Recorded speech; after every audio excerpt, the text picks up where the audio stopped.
Chris Hanson has spent over 10 years as a professional and is now enjoying life on the European Tour.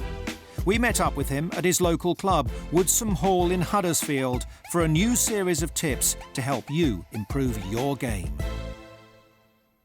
An area of the game I tend to speak to a lot of people about when I'm away from the tour is distance control, and massively distance control within the scoring clubs, within lob wedge and gap wedge. You constantly get asked, do you use a system or are you a field player? And me personally, I've chopped and changed between the two, but I've really settled on now being a player who uses a system, and a really popular one what you'll see a lot through the tour. I use a simple clock face, 6 o'clock, 7 o'clock, 8 o'clock, 9 o'clock, work through the clock face, having a similar sort of wedge pace swing to each distance, and hopefully then it gives me a consistent number from each position.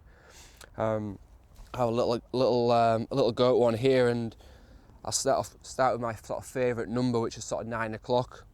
The reason being, it just sort of sits nicely with a parallel arm to the floor, and for me it should hopefully go around 50 yards, 52 yards.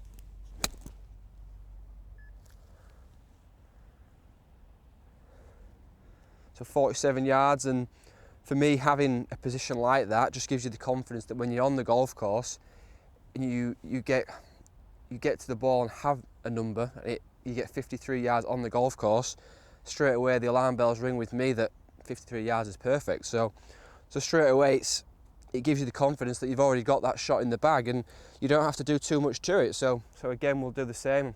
I'm on the golf course, I've got 53 yards to the flag. Straight away I know it's a 9 o'clock swing, which is arm parallel to the floor and just a nice pace.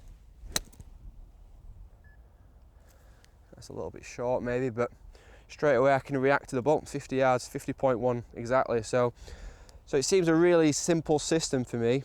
And then people always say, what happens if you've got 47 yards or 55 yards? And for me, I have a reference point straight away. I have a 9 o'clock 50 yard swing. I know if I hit that within a few yards it's going to be quite close, or I can be a little bit more precise and try and take a little bit off it. So if I wanted to go maybe 47, 45 yards, I'd refer to my 9 o'clock position, which is 50 yards, and just try and take a little bit off that number. Just maybe hit it a little bit smoother, but still work off the same reference of 9 o'clock, 47 yards on form today.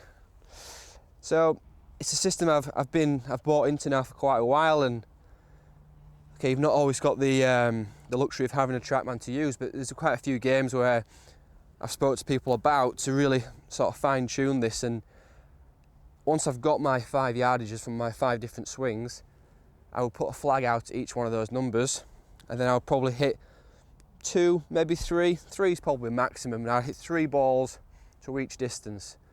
Walk up there and pace out from the ball to the flag how far I am. So straight away the 30-yard flag, you might hit 3 shots, 1 to 2 yards, 1 to 3 yards, 1 to 4 yards. So all of a sudden you've got 4, 5, 6, 7, 8, 9 yards total for that one shot. Do the same on each flag. After you've played your 5 different yardages with 3 balls, you have a total number, and you can go back and challenge yourself and try and beat that score. So having these numbers, I have something to reference when I get them on the golf course, and it's not going to be, it's not a guess, it's not feel. There obviously is some feel around my numbers, but having a reference point and a starting point makes it a lot easier.